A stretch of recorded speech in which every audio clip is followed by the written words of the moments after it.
हमारे राष्ट्रीय अध्यक्ष आदरणीय श्री जगत प्रकाश नड्डा जी ने उसका प्रत्युत्तर देते हुए यह याद दिलाया है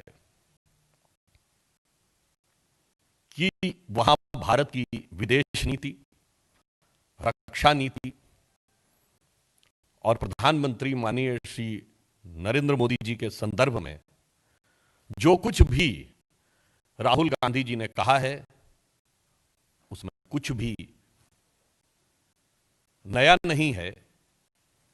वो अपने चिरपरिचित शैली में, जैसे उन्होंने बोला था ना एक बार कि शस्त्रहीन सैनिकों, तो उसी शैली के अनुसार उनका बयान आधारहीन, तर्कहीन, तथहीन और बुद्धिहीन है। और इस आधार पर आक्षेप लगाने का एक विफल प्रयास मात्र है। उन्होंने उसमें बड़ा रणनीतिक परिप्रेक्ष्य यानी स्ट्रेटेजिक बैकग्राउंड देने का प्रयास किया है चाइना के संदर्भ में कि ग्वादर है उस डिजाइन का हिस्सा, वन बेल्ट वन रोड है। अब क्या बताया जाए, ये वन बेल्ट वन रोड कहां से गुजरता है? पाक अधिकृत कश्मीर से। अब क्या याद दिलाया जाए वो कहां से शुरुआत है? ग्वादर कहां है? बलूचिस्तान में। क्या याद दिलाया जाए कि ये कहां से समस्या कहां पहुंची थी? और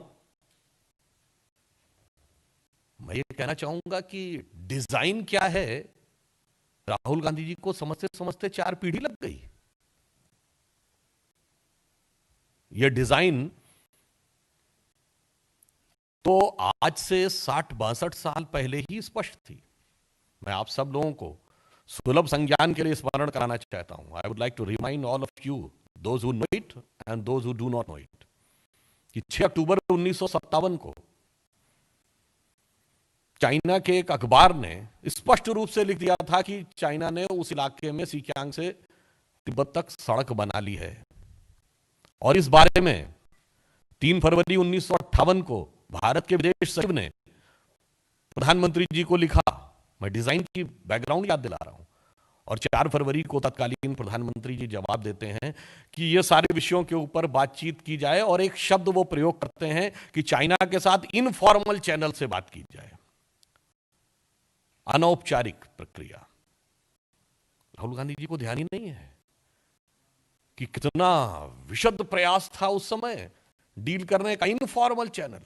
और फिर वो इनफॉर्मल चैनल ऐसा कमाल करता है कि मार्च 1959 में हम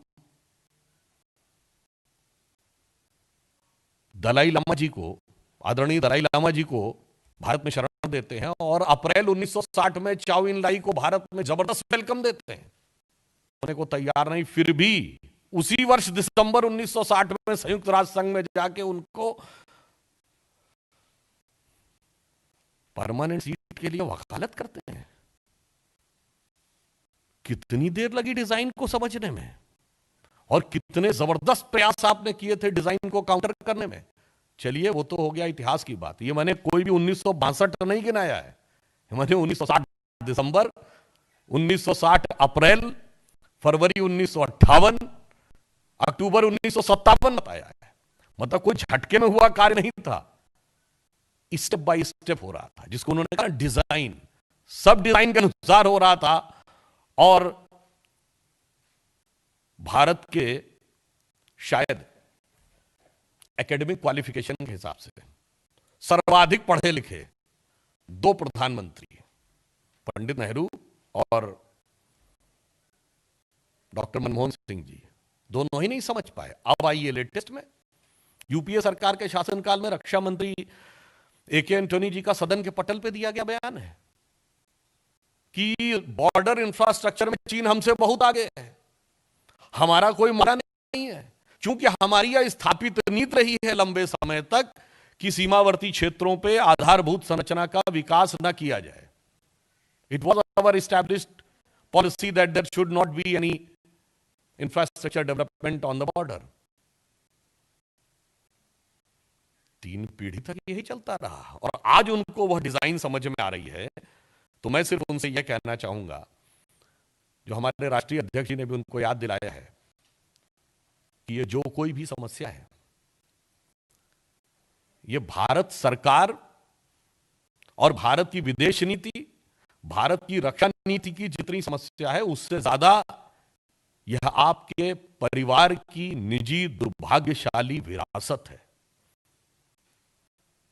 जिसे सामान्य भाषा में कहें तो आपकी निजी बपौती है मान्यवर। और आज आप यह कहने का प्रयास कर रहे हैं कि मोदी जी के 56 इंच के सीने से उसका जवाब नहीं आ पा रहा है। अब मैं बिल्कुल वर्तमान संदर्भ में कहना चाहूंगा, विगत कुछ वर्षों में मिसाइल टेक्नोलॉजी कंट्रोल रिजीम में हम सदस्य बनते 171 का युद्ध हो, 65 का युद्ध हो या 62 का युद्ध हो, तब भारतीय जनता पार्टी नहीं थी, भारतीय जनसंघ के रूप में जिस प्रकार का सहयोग और समर्थन दिया था, उसकी नेहरू जी ने भूरी भूरी प्रशंसा की थी। सिर्फ जनसंघ ही नहीं, राष्ट्रीय स्वयंसेवक संघ तक की प्रशंसा की थी। यह ऑन रिकॉर्ड है। यह हमारा चरित्र था और आपका वह चरित्र है जो आज दिखाई पड़ रहा है।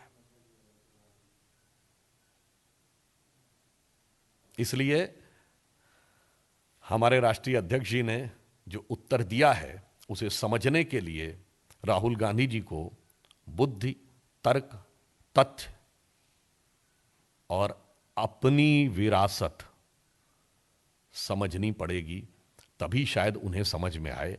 अन्यथा इस प्रकार के अनर्गल प्रलाप करने के वो आदी हो गए हैं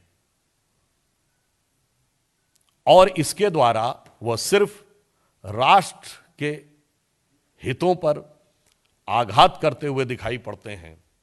किसी भी प्रकार के सकारात्मक, रचनात्मक विपक्ष की भूमिका निभाते नजर नहीं आते हैं। धन्यवाद। चले क्वेश्चन इससे रिलेटेड हो तो